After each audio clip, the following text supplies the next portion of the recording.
আবারও হাজির হয়েছি এক নতুন স্বাদের গল্প নিয়ে গল্প কাকুর চ্যানেলে। সো বন্ধুরা, গল্পটি শুরু হওয়ার আগে যারা এই চ্যানেলে প্রথমবার এসছে তারা চ্যানেলটিকে সাবস্ক্রাইব করে পাশে থাকা বেল নোটিফিকেশনটিকে অন করে রাখবে, যাতে নানান স্বাদের গল্প আপনাদের কাছে পৌঁছাতে কোনো অসুবিধাই না হয়।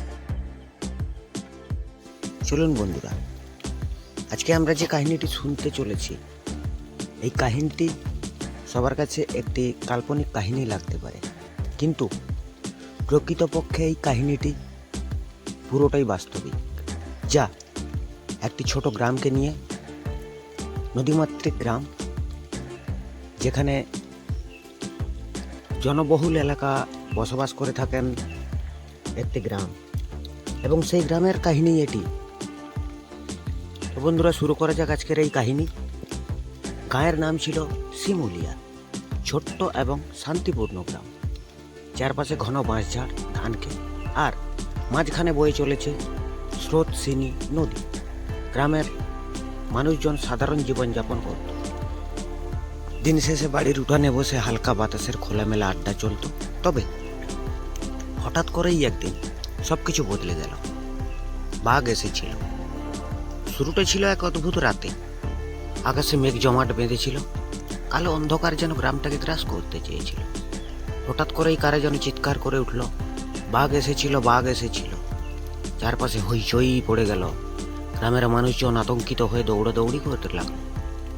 কেউ ঘরের দরজা বন্ধ করে দিল, আবার কেউ উঠোনে ঘরের গরু বাছুর তুলতে ব্যস্ত হয়ে পড়ল।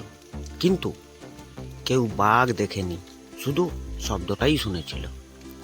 গাছের পাতাগুলো ঝরে পড়ছিল, বাতাসে হাওয়া জোরে বইছিল, আর সেই হাওয়াতেই যেন বাঘের গর্জনের মতন শব্দ হচ্ছিল।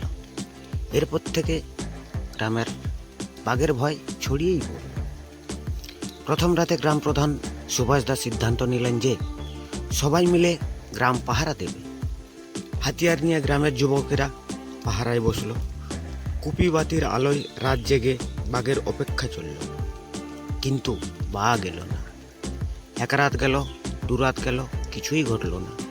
ধীরে ধীরে লোকজন ভাবতে শুরু করলো হয়তো বাঘের আসার খবর ভুল ছিল, হয়তো কেউ গুজব রটিয়ে আতঙ্ক ছড়িয়েছে। তবে একদিন সকালে গ্রাম থেকে একটি দূরে নদীর ধারে মাটিতে বড় বড় পায়ের ছাপ দেখা গেল। চিৎকার শুরু হলো, আবার বাঘ এসেছিল। এবার আর কেউ সন্দেহ করলো না, সবাই নিশ্চিত হলো যে হ্যাঁ, এটা সত্যি বাঘ এসেছিল। পায়ের ছাপ দেখে ভয়ে গা শিউরে উঠল সবার। সুভাষদা গ্রামের সবার সঙ্গে পরামর্শ করে ঠিক করলেন বাঘটাকে ধরা দরকার। গ্রামের সবচেয়ে সাহসী যুবক ছিল রাজু। সে বলল, আমি বাঘটা ধরব। তার সঙ্গে আরো কয়েকজন যুবক গেল। তারা রাতের বেলা দল বেঁধে বাঁশঝাড়ের দিকে গেল, যেখানে বাঘের পায়ের ছাপ পাওয়া গিয়েছিল। সবাই টর্চ লাইট হাতে প্রস্তুত ছিল, কেউ কেউ লাঠি, কেউ দা নিয়েছিল। তারা সতর্কভাবে বনের মধ্যে প্রবেশ করল। চারপাশ সবকিছুই নীরব এবং অন্ধকার। রাত গভীর হলো। হঠাৎ করে ঝোপের মধ্যে কিছু একটা নড়তে শুরু করলো। সবাই থমকে দাঁড়ালো। বাঘ? রাজু চাপা গলায় বলল। সবাই যেন নিঃশ্বাস ফেলতেও ভয় পাচ্ছিল। মুহূর্তের মধ্যে ঝোপের থেকে একটি ছায়া বেরিয়ে এলো, কিন্তু সেটা বাঘ নয়, একটা ছোট্ট শিয়াল। শিয়াল দেখে সবাই হেসে উঠল, কিন্তু হাসিটা থামার আগেই আচমকা একটা গর্জন শোনা গেল। এবার সত্যি সত্যি বাঘ।